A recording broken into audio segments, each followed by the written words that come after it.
Возможно, вы так внимательно смотрели прошлое видео, что обратили внимание, что я сделал акцент на то, что защита ФДМ была прописана в уставе Европейской ФДМ-ассоциации до 2012 года. Логичный вопрос: а после?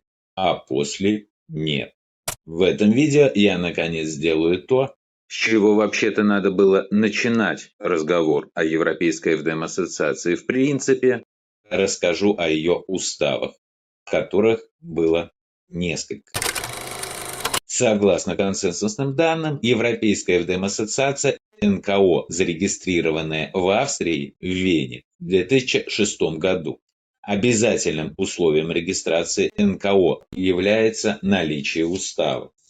На сайте Европейской ФДМ-ассоциации 2007-2008 годов линк на устав не активен. В 2009 отсутствует, в 2010 снова появляется с комментарием «находится в разработке». Впервые он публикуется на нем в октябре 2011 года, а в 2012 представляется обновленным в том виде, в котором он опубликован на актуальном сегодня официальном сайте. Можете ознакомиться. Я же представляю вашему вниманию ключевые, по моему мнению, различия в содержании этих документов. Пойдем сверху вниз. Первое исправление мы видим уже в разделе 2 «Цель». В варианте 2011 года она формулируется как «популяризировать, исследовать и защищать модель фасциальных дисторсий», медицинскую модель, объясняющую патологию опорно-двигательного аппарата через фасциальные дисторсии, и метод Типальдеса, мануальную терапию фасциальных дисторсий, а также увековечивание памяти автора ФДМ доктора Типальдеса. В тексте 2012 года читаем: содействие развитию науки и исследованию модели фасциальных дисторсий метода Типальдеса, которым даются аналогичные имевшим место ранее определения, увековечивание памяти автора ФДМ доктора Стивена Типальдеса и уже в последнюю очередь повышение информированности и содействие образованию. То есть акцент смещается с распространения модели фасциальных дисторсий и метода Типальдеса на их научное обоснование. При этом в документе 2012 года ни в целях, ни в следующем разделе «Средства достижения целей» более не фигурирует защита авторских прав, модели фасциальных дисторсий и метода Типальдеса от плагиата. Раздел 8. Организационная структура. В этом разделе в 2012 году упоминаются две новые технические должности – исполнительный директор и секретарь. Но если читать дальше, то оказывается, что кроме них вводится целый новый институт – Синод инструкторов, включающий всех инструкторов, сертифицированных ЕФДМА.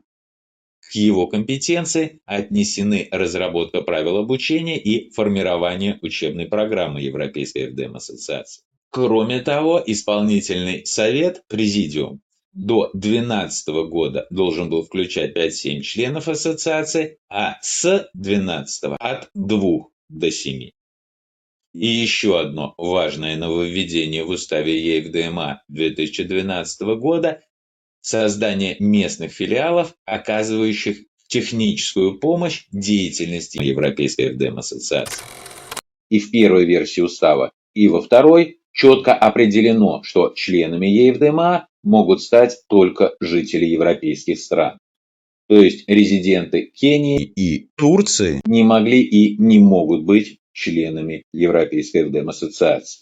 Забегая вперед, покажу вам документ руководства пользователя в 2013 году, дополнивший устав. В нем написано, что к обучению на семинарах инструкторов ЕФДМА допускаются только обладатели действующей медицинской лицензии на работу врачом или физиотерапевтом одной из стран Европейского Союза, ведущие практику на территории еврозоны, если их специалитет позволяет им проводить манипулятивные и мобилизационные суставные техники. То есть не хилипракторы, то есть немецкие остеопаты, хотя они имеют право проводить ХВЛА, ни немецкие физиотерапевты с базовым образованием, потому что они не имеют права проводить ХВЛА, ни резиденты неевропейских стран не допускаются Европейской ФДМ-ассоциацией к обучению ФДМ. Замечу, что в актуальном на настоящий момент аналогичном документе этот пункт имеет место почти в неизменном виде. Почти. Потому что в специалитете медицинских работников упоминаются мобилизации, но не манипуляции. Согласно правовым актам, это означает, что ХВЛА из программы базового курса Европейской ФДМ-ассоциации должны были бы быть исключены. Но они там есть. Все вышесказанное очевидно демонстрирует, что, несмотря на предпринимаемые ею в ДМА попытки ситуативно адаптировать документы, регулирующие ее деятельность, полностью соответствовать собственному регламенту и правовым нормам ведения терапевтической практики разного рода специалистами, даже в том ограниченном сегменте модели фасциальных дисторсий, который ее лидеры заявляют как модель фасциальных дисторсий доктора Стивена Типальдеса, Европейской ФДМ-ассоциации не удавалось и не удается.